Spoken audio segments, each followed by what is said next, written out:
Bom dia, buenos dias, good morning. Eu vou falar em inglês, tá bom? Good morning, welcome. We are so excited to have all of you guys here. This is a very exciting event, and we're glad that you've chosen to come to this sala sobre empatia. Just to introduce and to give you guys a little bit of an idea of what we're going to do for the next couple of hours. We have two people here from Ashoka, Vicky Colbert and Marvin Williams, who will be arriving shortly.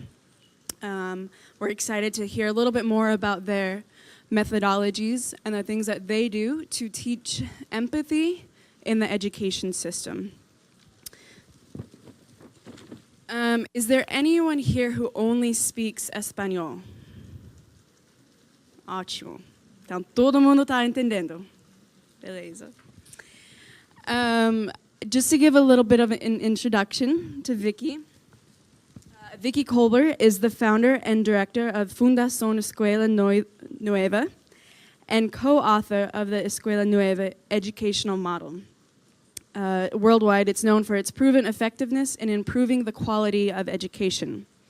She has developed, expanded, and sustained this innovation from different organizational spheres. Also, Marvin, he was born in Los Angeles, California. He attended San Diego State University, where he received a bachelor's degree in public administration. Marvin began his career in education as a middle school social studies teacher with the Los Angeles Unified School District. He later moved on to working with community-based organizations. As assistant director of the Volunteers of America Upward Bound, he coordinated a federally funded college access program.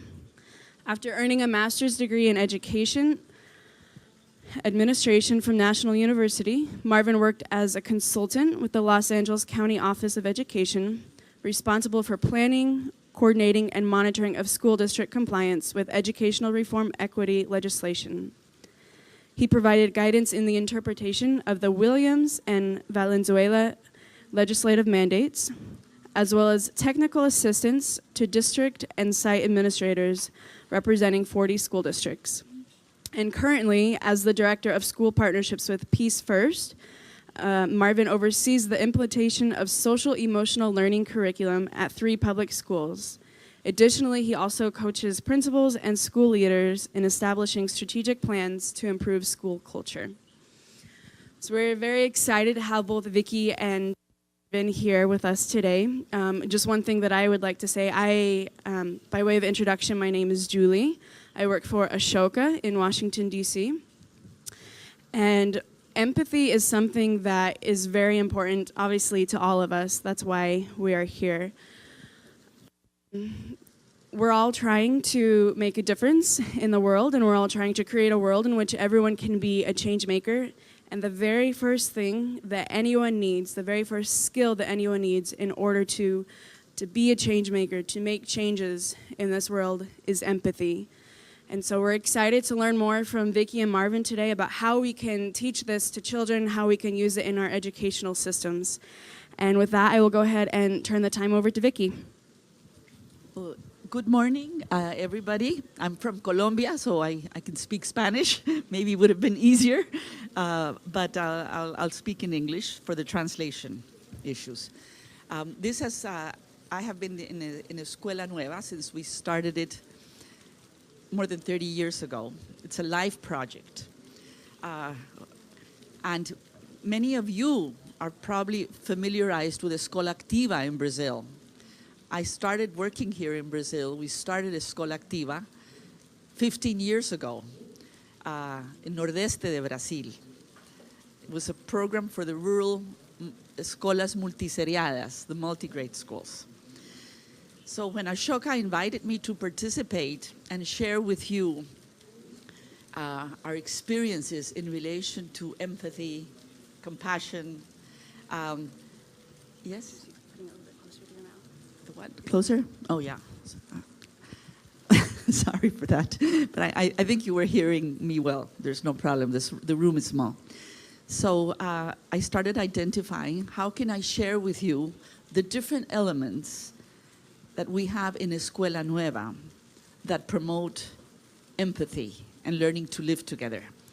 So I'm going to share with you this experience of Escuela Nueva that has inspired many educational reforms worldwide. And if at the end we have time, I found a beautiful treasure, which was a video of Escola Activa when we started here in Brazil. So it's in Portuguese. So maybe we can, at the end, see it if we have the time. So I my presentation with the concept of quality education for peaceful coexistence.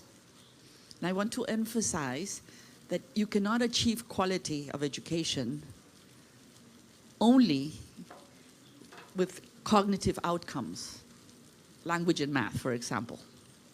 For us, quality education includes learning to live together. In Spanish, it's easier to say convivencia. I don't know in Portuguese how you say it. You translate convivencia. In English, it's like peaceful coexistence. It's more complicated. But you know the word convivencia. So let me start with this reflection. May I have a little bit of help here? I just want to, maybe this one? Here. I want to start with this quote, inspirational quote. And it's a reflection on the work we have been trying to do in the last 30 years. For more than 100 years, the lack of school management methods has been the cause of countless complaints. But it has been only in the last 30 years that efforts have been made to find a solution to this problem. And what has resulted? Schools continue exactly the same as before. Comenius in the year 1600. So this is very important because it's a reflection on the importance of pedagogics, of the importance of everything has to, Escuela Nueva is a pedagogical reform. I say it's Paulo Freire in the classroom. You know it can be done. It works. I just hope in Brazil they don't let it fade away. This is one of my challenges, is how to see what's been happening. This was in the multi-grade school, but we also can adapt it to the urban school in the monograde. One teacher in one grade, but with different groups working in small groups. So it's even easier. So I just wanted to say that it can be done. You have it in Brazil. This is an entry point for innovation.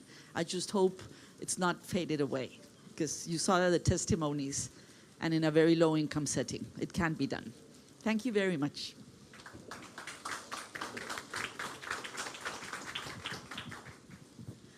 Bom, Vicky, muito obrigada.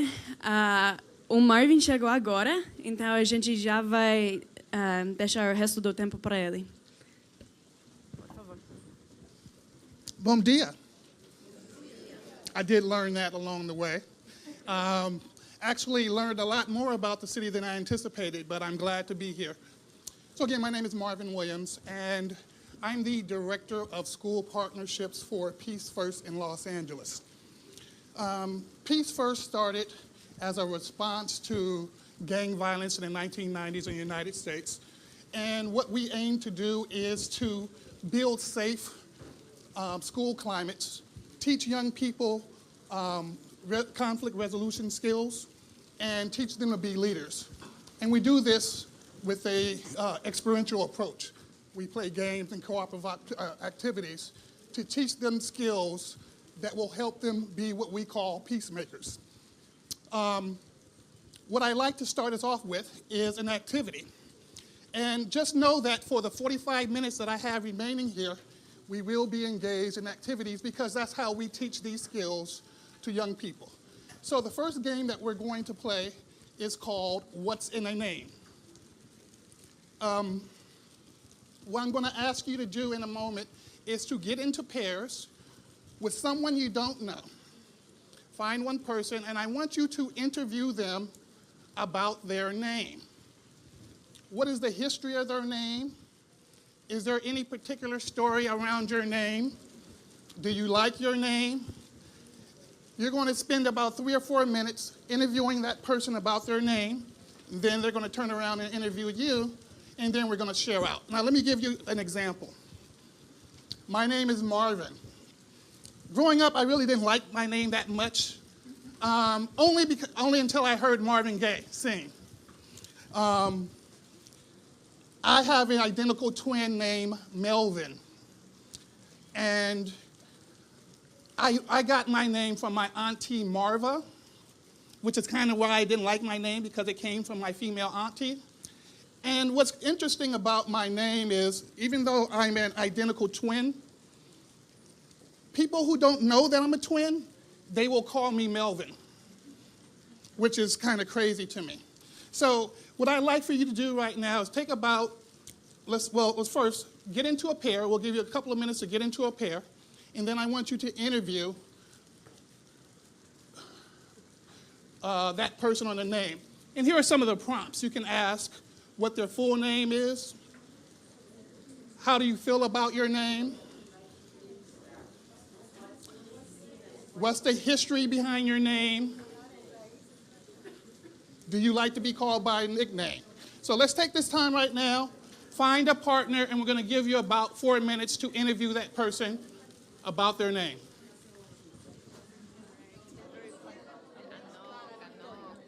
Okay, at this time, you should be switching, and make sure your partner has the opportunity to interview you.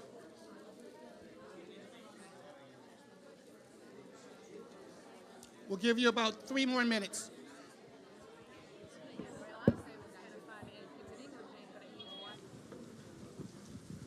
Alguma pergunta para Marvin?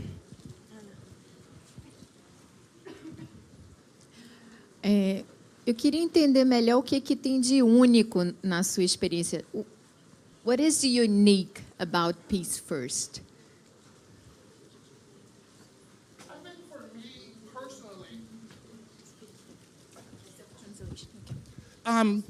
I come from Los Angeles, California, and I grew up in a single-parent household, one of 3 boys, and we lived in a housing project, which wasn't in a very good neighborhood. So I grew up in an environment where, as a man, it was important to be able to have this aura about being able to defend yourself and being able to solve conflicts physically, if need be. So when I think of this term, peace, it really didn't resonate with me at first. I think it's important to be peaceful and solve conflicts, but I couldn't get away from this idea that peace was about turning the other cheek, and it was about just getting along. And then once I learned the importance of conflict resolution, and I learned that it wasn't a soft thing to resolve conflicts peacefully, that actually was a very courageous thing. And I felt that it was important for young people to understand that being able to resolve conflicts not only will help you with that conflict, but it'll help build leadership skills for you in your growth as you become an adult. And I see peacemaking as an additional skill that young people should have. I still would never, if a young person is being bullied, that person is not able to resolve conflicts peacefully because the other person isn't participating in a peaceful approach. So it's important to go after people, young people, that think that the way to solve problems is to fight. And in our elementary schools, at that young age, that's the time to get them. To show them that, yes, I'm not saying you should not defend yourself if someone is attacking you, but definitely know that there are approaches you can utilize that to resolve a conflict that'll be better for both the people involved. Tá ótimo. Okay, we just want to thank Marvin and thank Vicky one more time for being here with us today.